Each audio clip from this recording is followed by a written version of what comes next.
இன்றைக்கி நம்மளோட டயட் ரெசிபீஸில் இன்றைக்கி நம்ம ஒரு சிறுதானியம் எடுத்திருக்கோம். 500 ml தண்ணி, நல்ல முளைக்கட்டின பச்சைப்பயிறு ஒரு 1/2 கப் அளவு நல்லா சேர்த்துக்கோங்க. நம்ம டயட் ரெசிபியோட ஹீரோ பூண்டுங்க. பூண்டு அதிகமாக சேர்க்குறனால நம்ம டயட்டுக்கு வந்து நல்ல ஹெல்ப்பாக இருக்கும். இன்னொரு விஷயம், ரொம்ப அதிகமாக சேர்த்துறாதீங்க, வயிறை வந்து புண்ணாக்கிடும். அளவோடு சாப்பிடுங்க. கொஞ்சமாக சின்ன வெங்காயம், 1/2 ஸ்பூன் ஜீரகம், 10 மிளகு, தேவையான அளவு உப்பு சேர்த்துக்கலாம். அது பாட்டுக்கு கொதிக்கட்டும். மேக்ஸிமம் 15 மினிட்ஸில் இது ரெடி ஆகிடும். வெயிட் லாஸ்க்கு டயட் பண்ணும்போது இந்த மாதிரி சிறுதானியம் யூஸ் பண்ணிங்கன்னா நல்லா ஹெல்ப் பண்ணும். இது வெந்து வரும்போது தண்ணி கம்மியாக இருந்தால் நம்ம தண்ணி ஆட் பண்ணிக்கலாம். சூப்பராக எவ்வளோ ஹெல்த்தியான ஒரு கஞ்சி ரெடி ஆகிடுச்சு பாருங்கள்.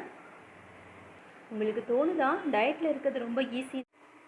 டயட்டை ஹாப்பியாக பண்ணுவோமா? இன்றைக்கி நம்ம எடுத்துருக்கிறது பார்லி ரைஸ் தாங்க. பார்லி ரைஸை பவுட்ரு பண்ணுற அளவுக்கு நம்ம நல்லா வறுத்துக்கலாம்.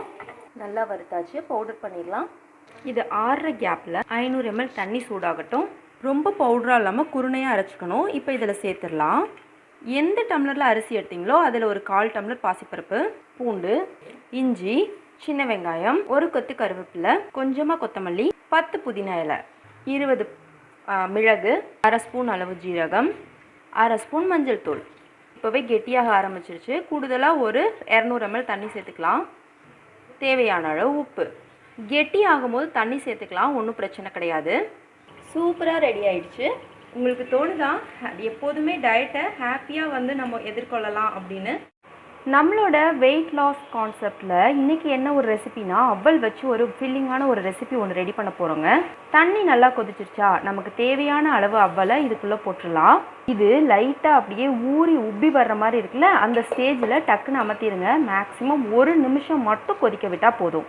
கரெக்டாக 1 நிமிஷத்தில் ஆஃப் பண்ண போகிறேன். இதை அப்படியே வடிகட்டிடலாம். ஆயில் போட்டுக்கலாம். உளுந்து, கடுகு, பொடியாக நறுக்கின பச்சை மிளகா, அது எண்ணெயில் நல்லா பொரியட்டும். ஒரு பெரிய வெங்காயம், முட்டை, தேவையான அளவு உப்பு. முட்டை நல்லா முக்காப்பதம் வெந்துருச்சு. இதில் அவல் அப்படியே தூவிடலாம். அடுப்பை ஆஃப் பண்ணிவிட்டு பெப்பர், டேஸ்ட்டுக்கு தேங்காய் பூ, அரோமாவுக்கு கஸ்தூரி மேத்தி. அவ்வளோதான், நமக்கான டயட் மெனுவை சூப்பராக ரெடி பண்ணியாச்சு. இன்றைக்கி நம்மளோட டயட் ரெசிப்பியில் இன்றைக்கி உள்ளது என்னென்னா ராகி கூழுங்க. எப்படி பண்ணுறேன்னு பார்க்கலாம். இதை களியை கிண்டி அதை பிசைஞ்சு அந்த மாதிரி எந்த வேலையுமே வேண்டாம்.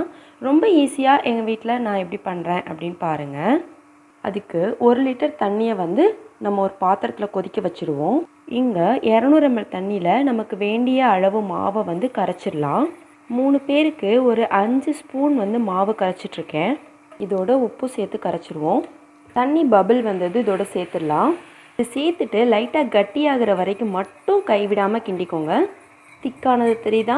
திக்கானதும் மூடி போட்டு 10 நிமிஷம் சிம்மில் வச்சுடுங்க. அப்பப்போ மட்டும் லைட்டாக கிண்டி விட்டுக்கோங்க. அந்த 10 நிமிஷம் கேப்பில் ஒரு பெரிய வெங்காயம் பொடி பொடியாக வெட்டிக்கோங்க. கேர்டை மிக்சியில் போட்டு நீர்மோராக கன்வெர்ட் பண்ணிடுங்க. 10 நிமிஷம் ஆனதும் அடுப்பை ஆஃப் பண்ணிடுங்க. இந்த சூட்டில் வெங்காயத்தை சேர்த்துடலாம். ஆறட்டும். கூழ், மோர், உப்பு.